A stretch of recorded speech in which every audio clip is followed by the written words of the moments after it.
Good evening, everyone. Welcome to the Lexington County School District 3 Board of Trustees regular monthly meeting. It is Tuesday, September the 10th. It is 6 o'clock. We are at the district office, and we are all in attendance. At this time, I will call the meeting to order, and we will have our Pledge of Allegiance and our prayer that is led by Zayden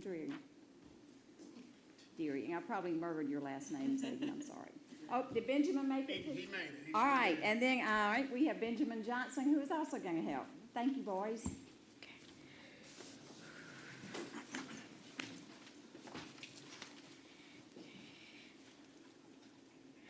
I pledge allegiance to the flag of the United States of America and to the republic for which it stands, one nation, under God, indivisible, with liberty and justice for all.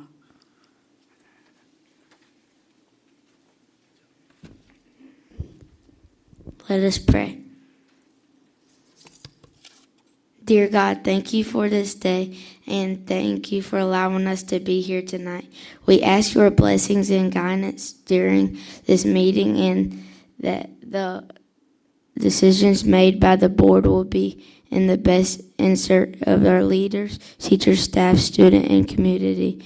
Please continue to keep us all safe during this school year as we continue to grow and learn. All of this we say, ask in your name. Amen. Amen. Thank you, Benjamin and Zayden. At this time, you have before you the agenda. It was in your packet, and without objection, we will approve the agenda as presented. The agenda is approved. Also, you have your minutes from the August 13th, 2024 regular board meeting. Without objection, we will approve those as presented. Minutes are approved. This time we will move on to recognition. Item 2.1, special recognition by Mackenzie Taylor, Director of Public Information and Community Relations.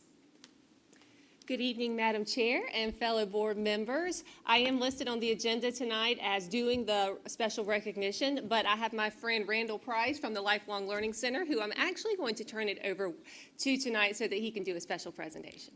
Thank you, Mackenzie. Thank you, Dr. Atkinson, and Ms. Burgess, and members of the board. I think some of y'all know, at least, that I've recently concluded a long service with the Army and National Guard and Reserves. Could not have served effectively without the support of my employer. Each year, under the ESGR program, the Employer Support for Guard and Reserves, the Department of Defense recognizes employers who have gone above and beyond expectations for those employees who serve in reserves and the Guard.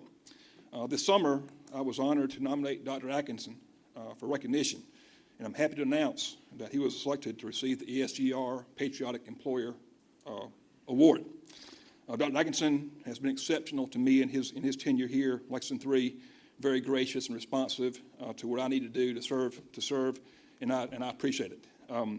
Military obligations and training requirements often exceed the typical 2-week, 1 week in a month kind of thing. That's just kind of a thing of the past. It's not the way it unfolds every year. But he's demonstrated an eager willingness to be a true patriot employer who supports the soldier and the soldier's family. He reflects and exemplifies the Army values. It's just coincidental that this kind of fell on the eve of September 11th. And so I'd be remiss if I didn't recognize some of y'all too. I know Miss Carey and Miss Derrick and Miss Baltonite and others, y'all have family members that served, and thank you for that. And we couldn't do it, the Guard and Reserve side, without the support of our employers. Dr. Atkinson, I'd like you to come forward, and I got a little certificate for you from the Department of Defense.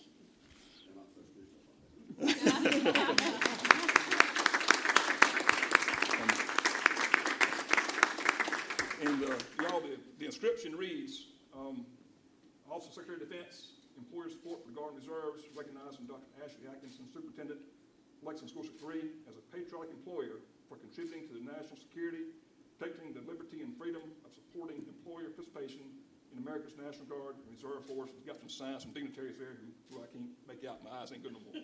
But boss, I appreciate everything you've done to support me, and thank you so much. Thank you.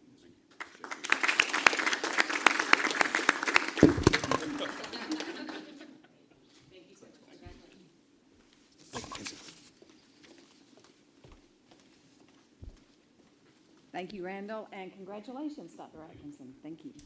At this time, we will move on to item 3.0, our consent items, and 3.1 is the financial report, and tonight we are going to have Dr. Atkinson present that. Thank you. We'll start looking at this agenda a little closer from now on. Ms. Roden couldn't be with us tonight, but before you, she has provided the reports, and the first page is our revenues, and you'll see at this point in the year our revenues have totaled $7.6 million. On the second page, you'll see the proceeds of the land sale. You know that we have authorized for that to go towards some of the softball press spots, and we've not received the final bill on that, and that's why that's still showing a balance. That will be zeroed out in the near future. And then our capital projects fund is showing a balance of $7.9 million. After that, you'll see the expenditure reports, which is several pages for what we have budgeted this year and where we're at this point in the year of how much we have expended. Any questions on the financial report? None? Thank you. Thank you. We will move on to item 3.2. Back to you again for your superintendent's report. All right, thank you. I just want to highlight some of the activities that are going on in our schools at this point in time. Right now, with fall marching band and our athletic participation, we have quite a few students that are student athletes, participating in various activities. So in marching band, we have 27 members currently, down a little bit from last year, but the interesting fact is that 27 is the exact number that we had on the 2021 Class 1A State Marching Champion, so I'm expecting a repeat there. In middle school, we have 78 student athletes that are participating on 3 sports teams with volleyball, football, and cheerleading. High school, we have 176 student athletes participating on 10 sports teams: competition cheer, football cheer, tennis, boys cross country, girls cross country, varsity volleyball, JV volleyball, varsity football, and JV football, with a total of 281 student athletes, and that's up about 40 to 50 from last year, so participation is up.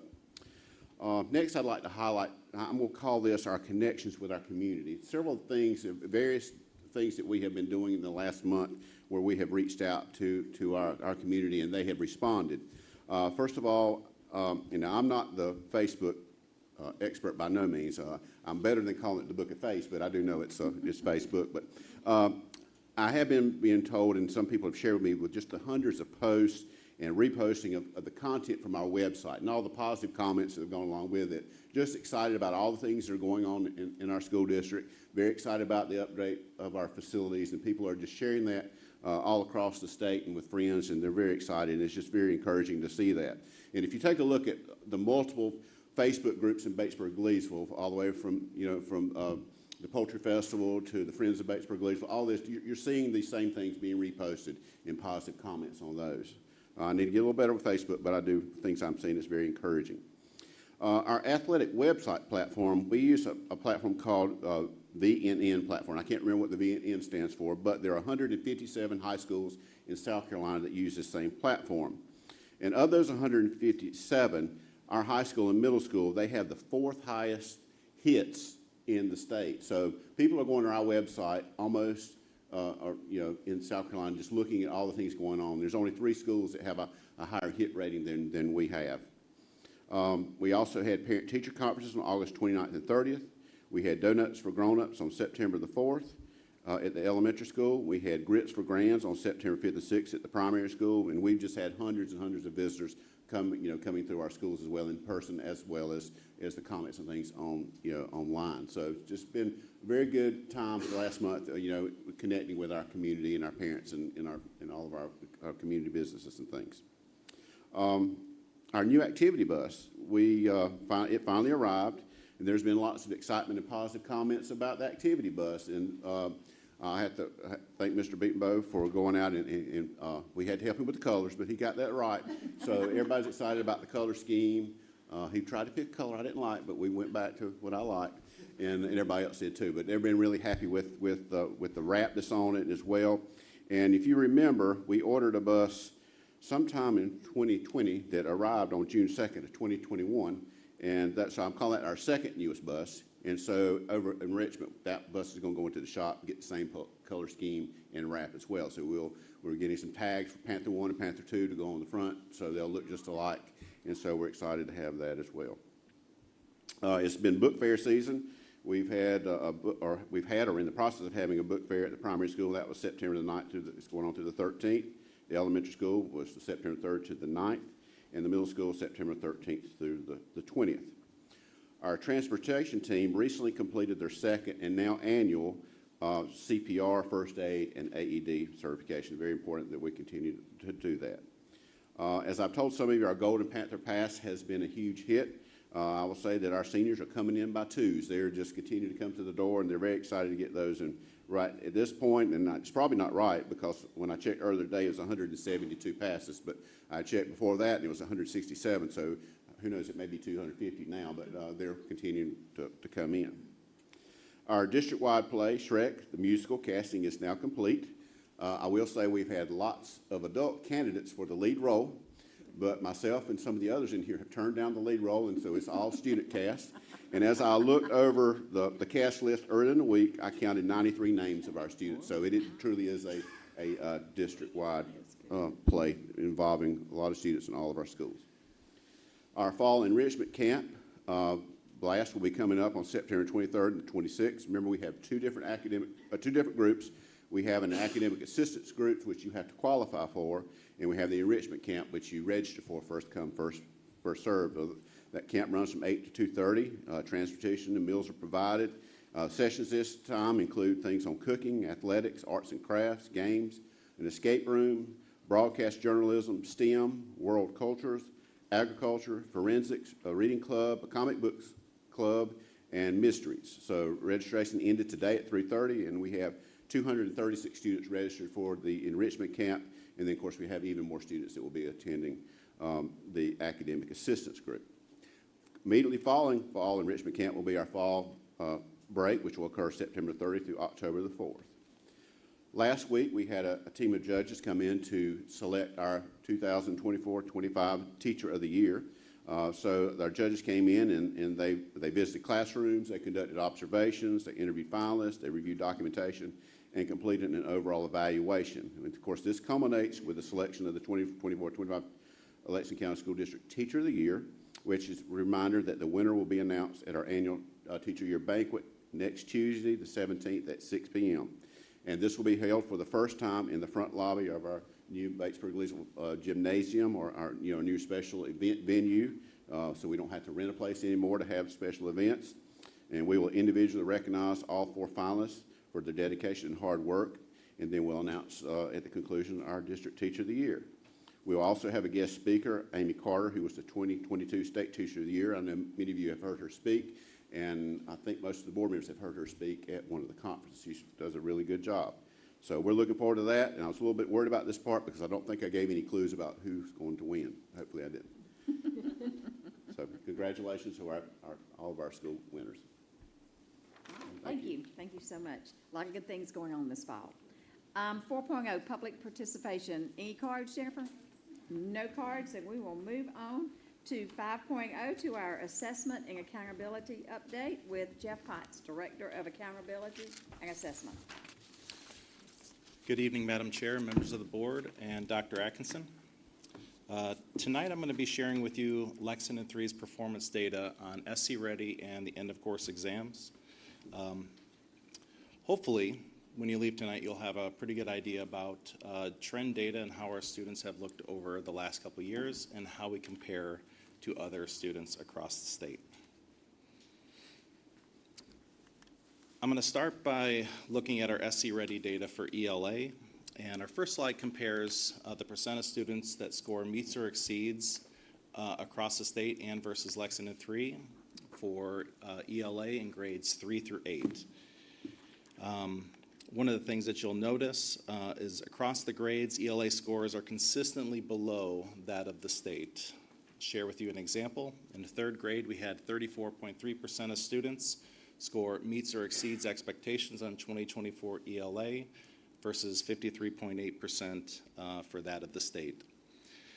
There are similar gaps that you'll notice across elementary school. Up until you get to middle school, 6th grade, 7th grade, and 8th grade look considerably better, but still below that of the state. I'm going to share some information with you about SC Ready ELA by grade level and how our scores have looked by grade over time. The first one is our third grade data. And from 2021 to 2024, you're going to notice that there was a trend up for the state, and generally scores improved for Lexington 3, but up and through this year, where we had about 34.3% of students score meets or exceeds expectations on 2024 ELA. Down a little bit, that gap again is approaching the 20 percentage point range. And although we made progress after 2021, we still notice that there is still a persistent gap that exists between our students' performance and those students throughout the state. For fourth grade in 2021, we had about 36.5% of fourth graders that scored meets or exceeds expectation, compared to 46.1 across the state. By 2024, those scores stayed about the same for Lexington 3, but we saw considerable improvement for students across the state. In fifth grade, our scores fluctuated quite a bit, going as high as 41.3% in 2022, but regressing back down a little bit this year to 35.3% of students. Once again, the state had considerable improvements from 2021 to 2024. By sixth grade, we noticed that in last year in 2023, our sixth grade students outperformed that of the state, but the sixth grade group from this year had a considerable drop, giving us a gap not quite as wide as we saw with third, fourth, and fifth grade. Seventh grade is a grade that we saw that had considerable improvement all 4 years, going back to 2021 through 2024, where there was a score improvement. The state had some improvements as well. You notice this gap is as little as about 5 percentage points below the state. And in eighth grade for ELA, we notice trends that are similar to that of seventh grade. The scores dipped just a little bit for our eighth grade cohort last year, but still looking sizably better than it did for some of our younger students. I think when looking at this, I think one of the hard parts is asking a question about, well, what's happening with our students over time? Because we know that we have had students that have had some lack of education due to the pandemic and other issues that may exist. So I wanted to share with you what a cohort would look like. This is our eighth grade cohort from last year. We had 133 students test overall, but I wanted to track those students back to third grade in 2019. And across all those years, we had a group of 100 kids, which is a pretty sizable portion of our students who tested last year, who tested across those years. And I wanted you to see how those students performed each year, kind of in and out. So when we go back to 2019, that cohort of students was performing still slightly below that of the state. They're at 42.6%, and the state was 49.7%. And you notice what happened after 2020, when the students were out partially for fourth grade, there were no scores. And then coming back in fifth grade, there was a sizable drop in how students were performing. But year in, year out, we started to see performance gains of those students, as we did for that of the state. But those gaps started to close as students got older. And I wanted to share that with you because sometimes when we look at the information for ELA, if we look at it stagnant at a year, we might think things are looking pretty tough. However, I wanted you to see what a cohort of students would look like in terms of growth. And ELA has been one of those areas that are really important. Jump to math, and right away the math scores start to look very different than ELA, and it isn't necessarily just us. You can tell by the trends that exist within the state, at the state level, that as students are getting older on the math exam, students are performing considerably lower. And so looking at our third grade group last year, we had a pretty large gap in performance. Those students who were in 8th grade last year had, and 7th grade and 8th grade specifically, had almost no gap between that of the state. So we would love to see those students scoring higher, but that's kind of an expectation that or kind of something that in effect that we've seen post-pandemic, specifically in the area of math. Like with ELA, I just want to quickly highlight some of the grade level performances and how those trends look over the last couple years. Going back to our 3rd grade cohort from last year, from 2021 to 2024, 3rd grade kind of went up right away in 2022 and has fallen a little bit each year through 2024. The state has remained pretty close to about 50% of students scoring meets or exceeds expectation. 4th grade, once again, we have students right around 36.8% in 4th grade in 2021, and dips just a little bit to 34.1. The state performance over the last couple of years has improved just a little bit. 5th grade, we see trends where we have our students seem to be performing a little higher than they were in 2021. Once again, we see state scores going up just a little bit over the last 2 or 3 years. 6th grade, post-pandemic, 6th grade students performed really low on SC Ready, but we've seen 6th grade scores increase over the last couple of years within the district. In 7th grade, we've seen scores go up essentially every year since 2021, and this is, we're actually above the state average in 7th grade math last year. 8th grade is going to look kind of funny. There's a blip in 2021. We didn't have students who took the end of course exam their 8th grade year take SC Ready. Much of that was due to how difficult it was to get students in and out of the building who were doing virtual school at the time. And so, but we've seen an improvement in student performance in 8th grade over the last couple of years as well. And just like I did for ELA, I just want to share with you the cohort of those same students that I shared with you a little bit earlier, and how the performance has changed over time. Once again, after the pandemic, we see scores really drop.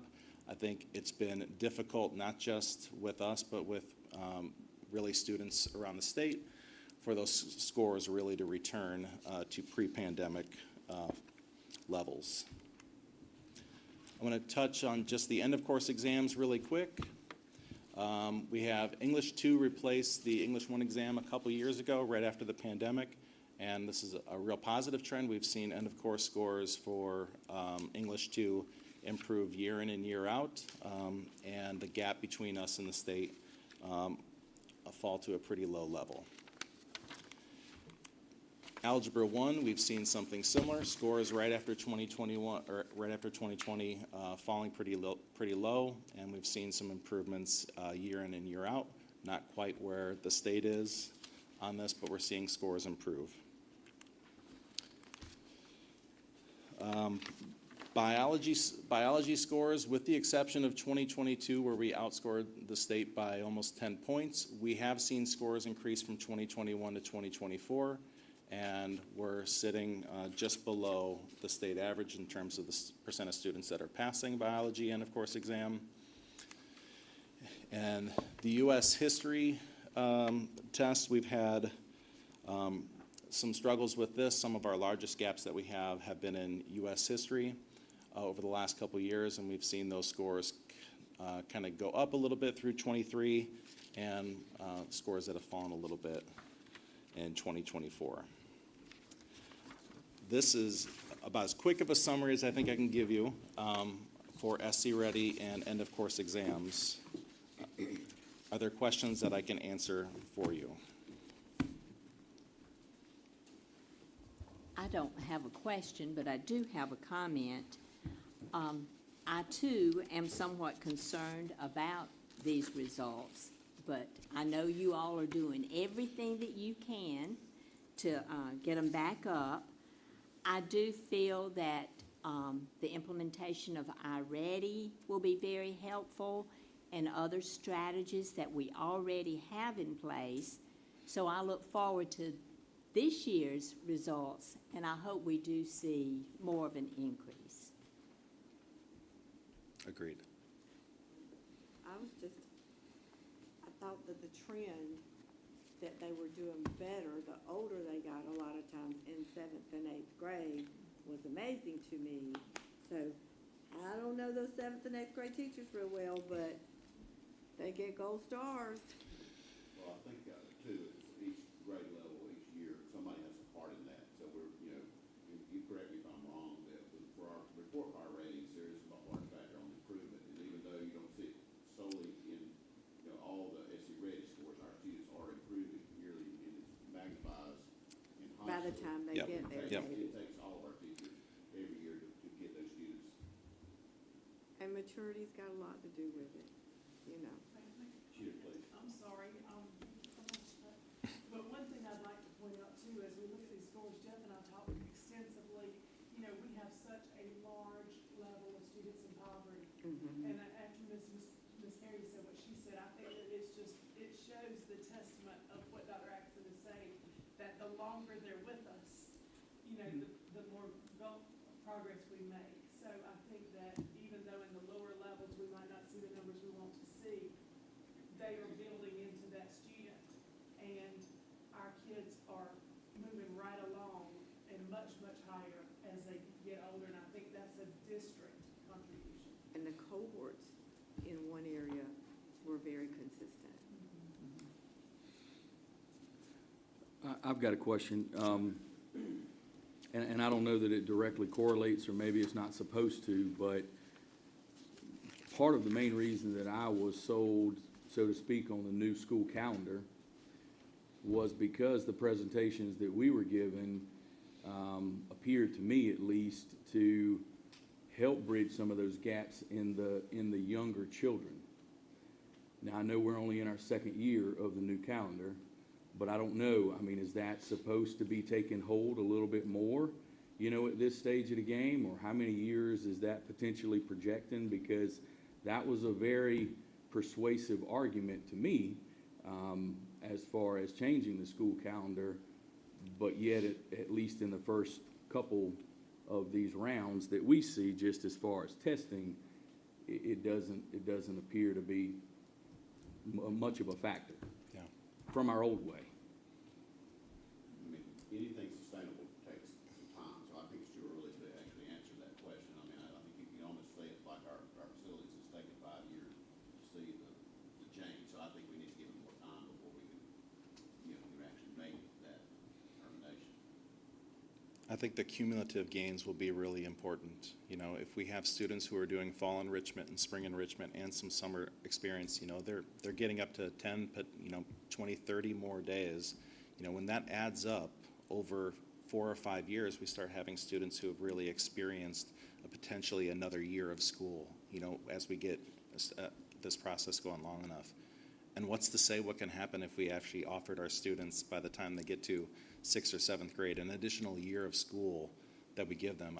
I don't know if we know the answer to that yet, but I think it's a really intriguing thought to ask the question, what can we do with students with that much extra time in school? So.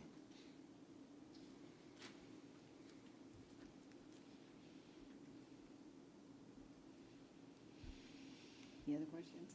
Thank you so much. You're welcome. All right, we will move on to our action items, and item 6.1 is approval for the BL Middle School chorus students to attend a field trip to Carowinds and Charlotte on March the 29th, 2025, with Ms. Reagan. Good evening, everyone. My name is Megan Reagan. I'm the BLMS chorus teacher. I'm asking for approval to take eligible 7th and 8th grade chorus students to sing and compete at the Carowinds Festival of Music at Carowinds in Charlotte, North Carolina on Saturday, March 29th, 2025. This will be an adjudicated performance where my students will receive a score and feedback based on their singing, which will be a great opportunity for my students to improve. Thank you for your time and consideration. Thank you. All right, we have heard with Ms. Reagan with her presentation. Do we have any motions?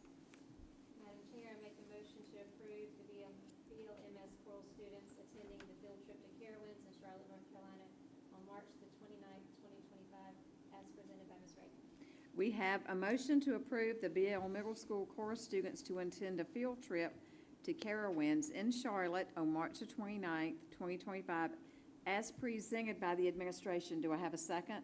I second. Second with Ms. Baltnight. Any discussion? Hearing none, all those in favor, raise your right hand. Motion passes unanimously. Thank you.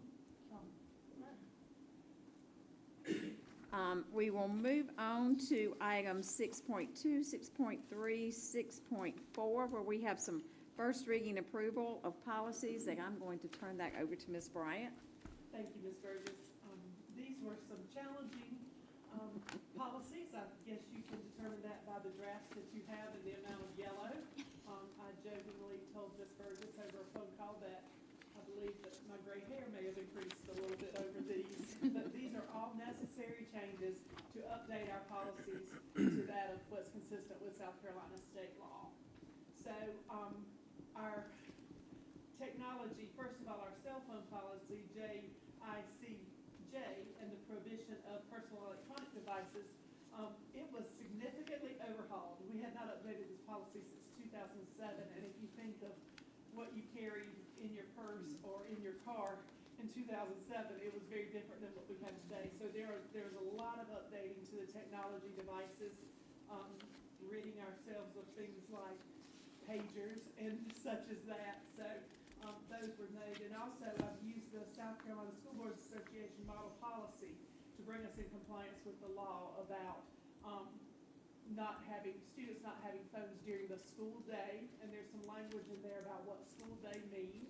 And in our policy in our district, that is basically tardy bail to begin the day and bail to release the students after the day is over. I included the updated disciplinary measures that we're currently using in the district. And we also had, to this former high school principal's surprise, a cell phone registration form that I believe has not been used for a number of years because pretty much at the high school, middle school, every kid has a cell phone. So the administration is recommending that we delete that form from the policy as well. So I'll be happy to take any questions on that one. All right, so we have, Ms. Bryant has presented her facts on this policy, JICI, prohibition of use of personal electronic devices during the school day. Anybody have any questions or? I noticed that the field trips were pretty much at the teacher discretion, and out-of-school activities, football game, or traveling football teams or traveling sports teams. So how does that compare with the state? The state says the school day. Okay, so And we that don't is have to why work for that. we made sure in the policy that we delineated what we are terming the school day. We just felt that it's just too cumbersome to go outside of that. So the law requires just that period, that instructional day. And so we are opting to let the adults in charge of those students on field trips and on teams or choral groups or whomever it may be to make those own decisions about how they'll treat those students there. And I worry too that parents would be concerned if your child is traveling. I think that's very different than if they're in the safety of our building. We'll see where they're at. Where they're accessible. That's right. They have that 360, Yeah. I'm sure. Oh, they do. I know. I have it on my Yeah. college age senior. Bless his heart. But they still might want to call when to come pick them up, let them know if they've been That's right. delayed. I mean, yeah, so I can But I just understand feel that. like it's those adults who are in charge of those groups. I agree. I just didn't feel like that was a place that we could clearly delineate what needs to happen. Okay, but the law itself doesn't School address day. that. And Okay. again, that's why we included that phrase. And this last paragraph, it's not in the model policy there, which says event of school evacuations. Teachers might take their personal electronic Saw devices, that. car keys. So we put that to assure parents, and also it matches up with our reunification plan, and Okay. those that come in and work with us to make sure that We that is worked a a long priority. time on that sentence because we also don't want students putting themselves in harm's way to save their things or to get their things, but under the direction of the adults in the room, we are encouraging that if it is safe to do so, to get your things so that you can contact your folks that, in a case of emergency, that you can talk with them and get your meetup plan and all that. And depending on the severity of the emergency, they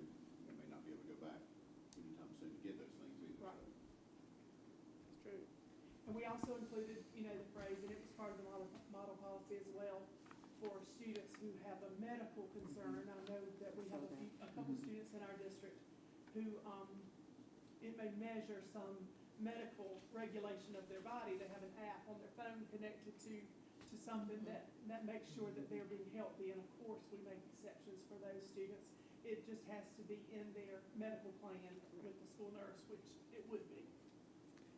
So again, while we understand that, you know, we've been tasked by this with the state, we are trying to be reasonable and take care of people like we always do in Lexington.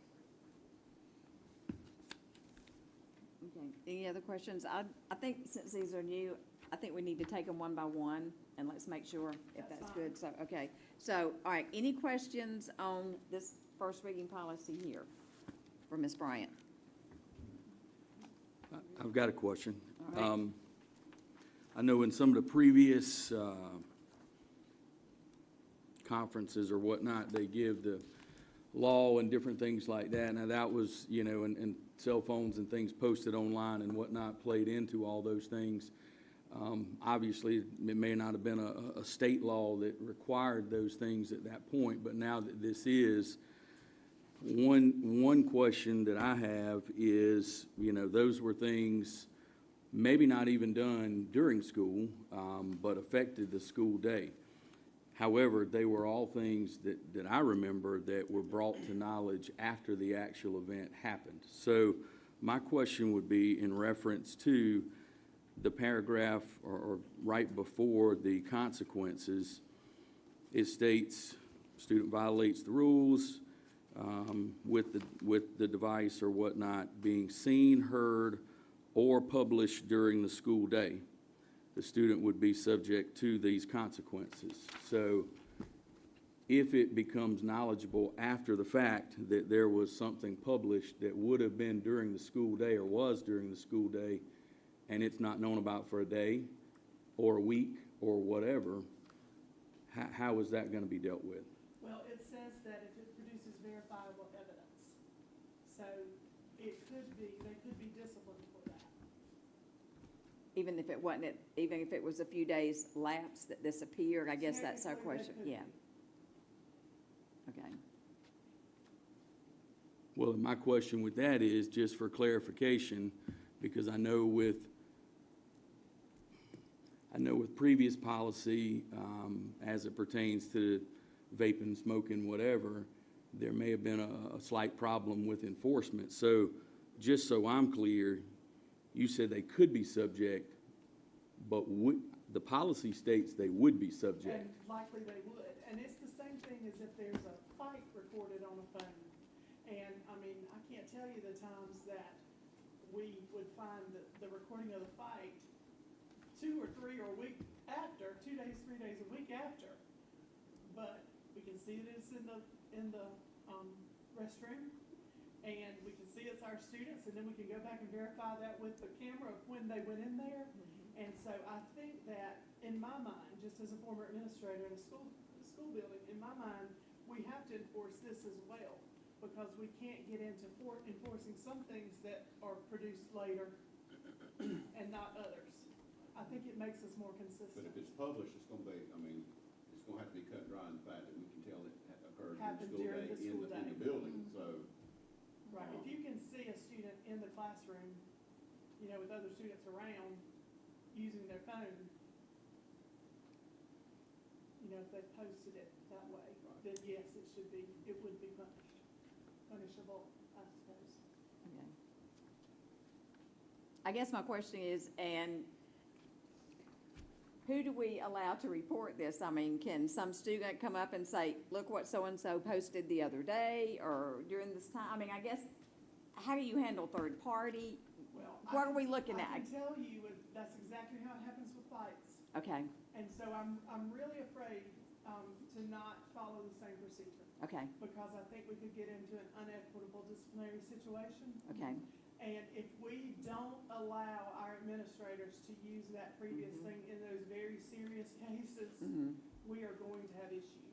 okay, And so, I mean, kids report kids all the time. Okay. I don't think, I mean, I'm speaking for my building principals, but I don't think it's happening so far with Okay. kids reporting other kids. Okay. But I am very reluctant for us to consider setting a precedent that would allow us not to have those reports. I mean, Okay, the safety options are where, yeah, issues. okay, I mean, it's just a Okay. huge deal. okay, And I know as an administrator, I many times would, you know who your folks are who sort of are in the know, and I would go, and many times they would have a video, you Okay. know, and we were able to ensure student safety Okay. with the use of that. So that would be my thoughts. Okay. But of course, your policy. So- okay.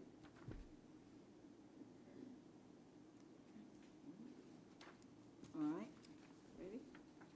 Madam Chair, I would like to make a recommendation that we give first reading approval of policy JICJ, prohibition of use of personal electronic devices during the school day, as recommended by our administration. All right, Ms. Carey gave us a motion for first reading approval of policy JICJ, prohibition of use of personal electronic devices during the school day, as presented by the administration. Do we have a second? Second. Second with Ms. Derrick. Any discussion? Hearing none, all those in favor, raise your right hand. Motion passes unanimously. All right, we will move on to policy KEC, public concerns and complaints about instructional resources.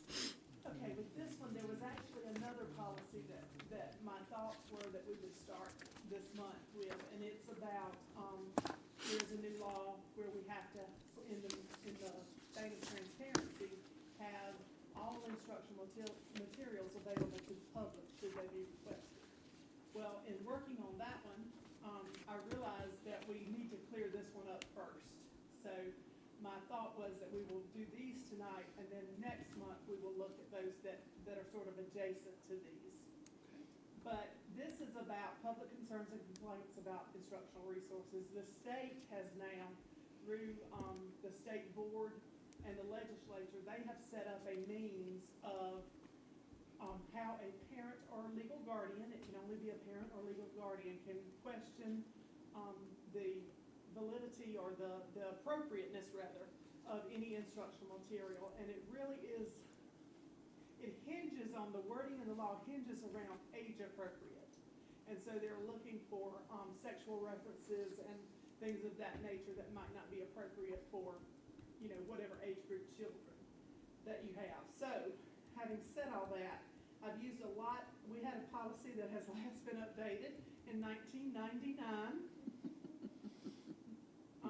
And we are going to, we've used the model policy, and I've tried to maintain the integrity of your existing policies and sort of marry those together. So you're gonna see some of the old language that still worked and blended in with the new language. And so, a lot of the things we have here is that our instructional materials and policies have to be in compliance with the new law, so we're looking to set that up. And again, I used a model policy from the School Boards Association. And the significant additions to this policy are that first thing that I said, only a parent or legal guardian can make a challenge. Before, our policy, I think, said in the district, but we were very concerned when this law was going through the books that it may be anyone could make a claim, which was scary for us, because I feel like our community knows us and knows what we're about and are less likely to do this. But we included the new state sanctioned form to challenge the materials at any and all levels, because they have created their own form to do that. And then the inclusion of an allowance to the appeal to the local school board, you, before going on to the state level.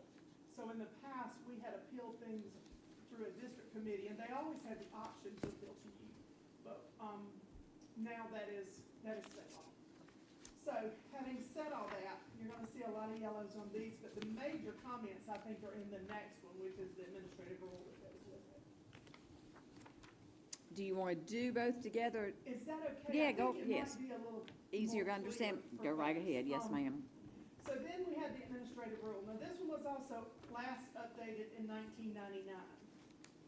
But in 2022, you all updated a policy about complaints within the district. If we had a text or instructional resource that folks were concerned about.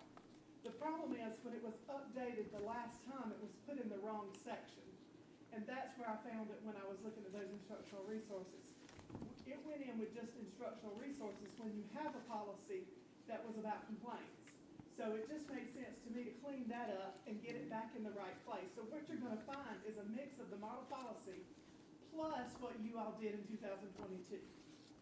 And I think this is just like an organizational error. So that's why this one looks as drastic as it does. I took what you did in 2022, and if you go into like the second and third little group of highlighted material on the first page, that is exactly what you all approved. And then we made no changes to that.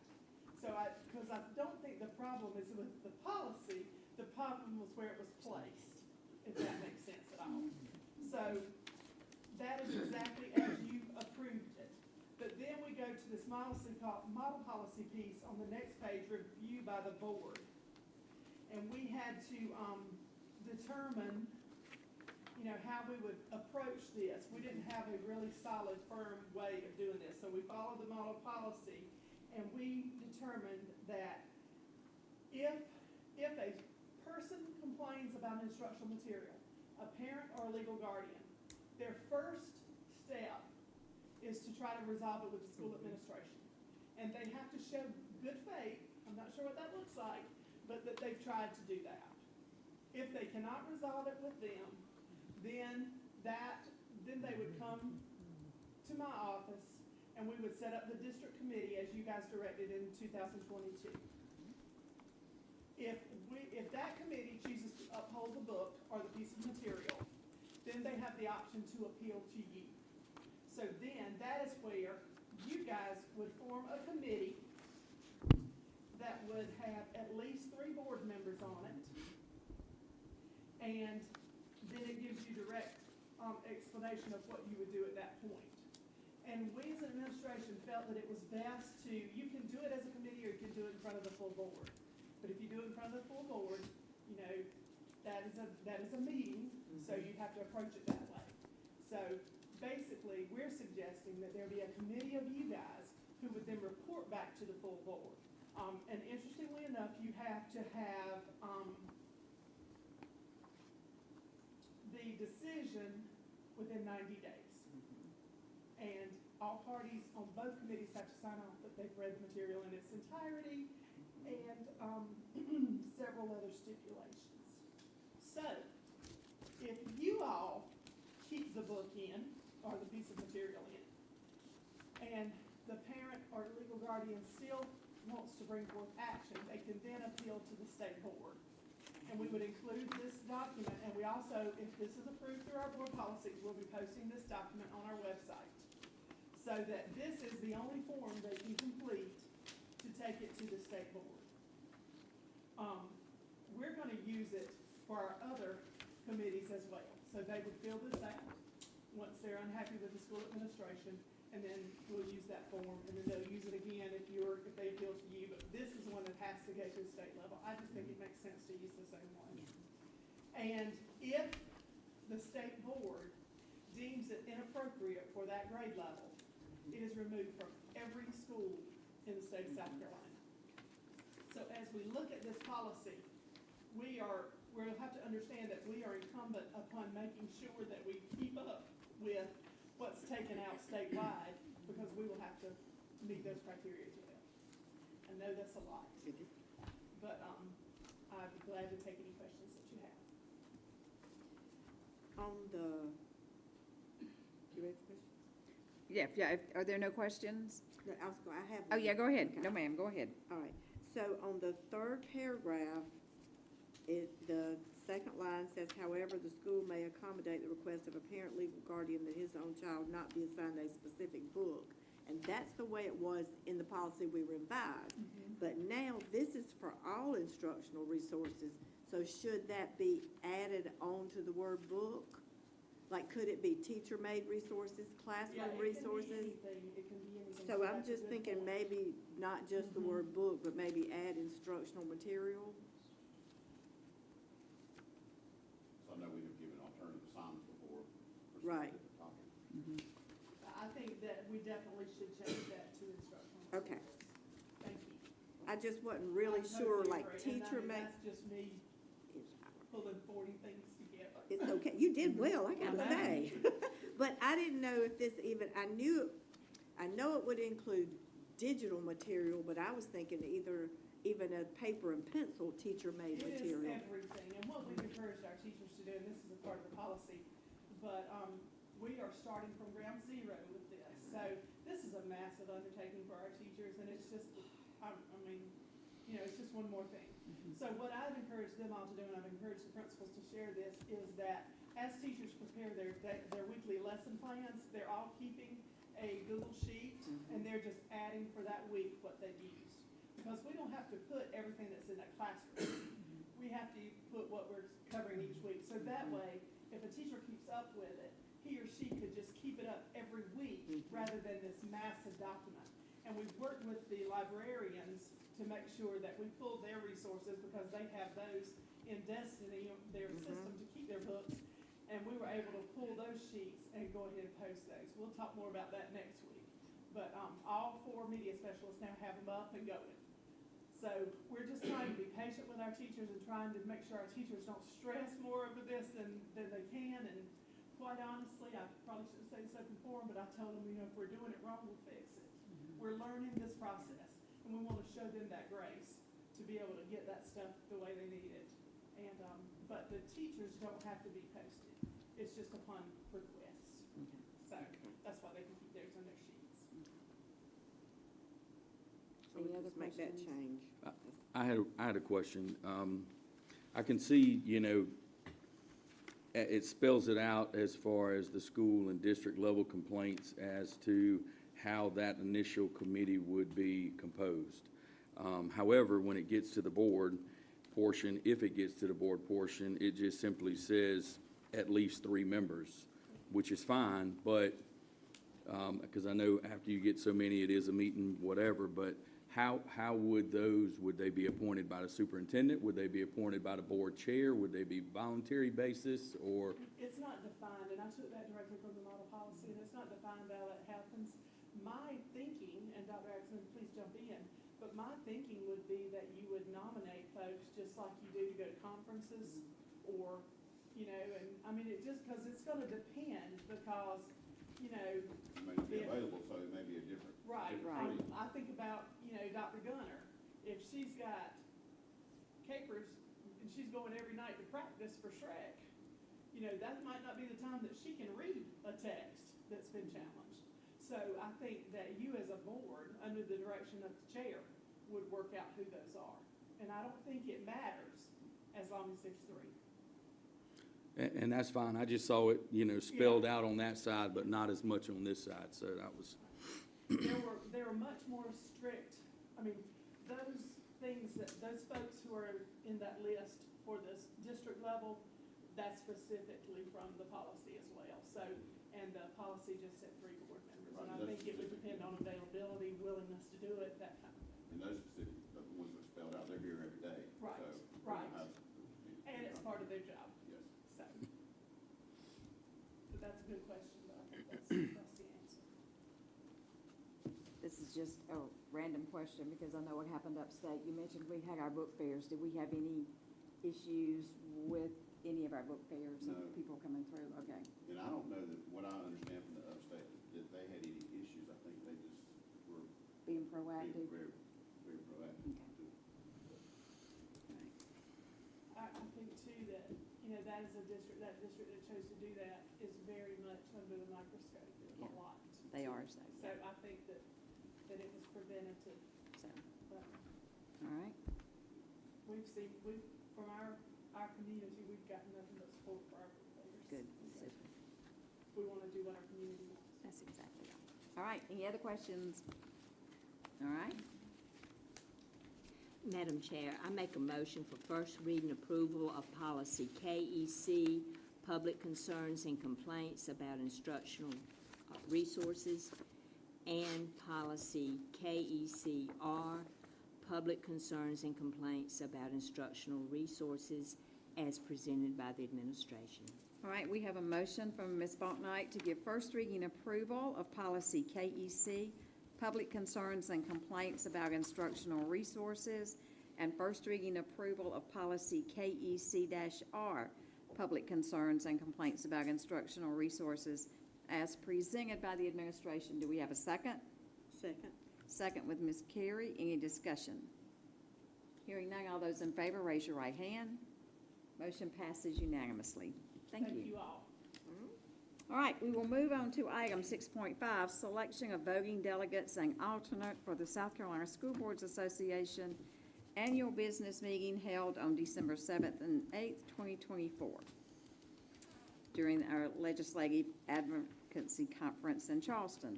So we have to send in a delegate and an alternate. So anybody have any people they'd like to nominate? Who's going?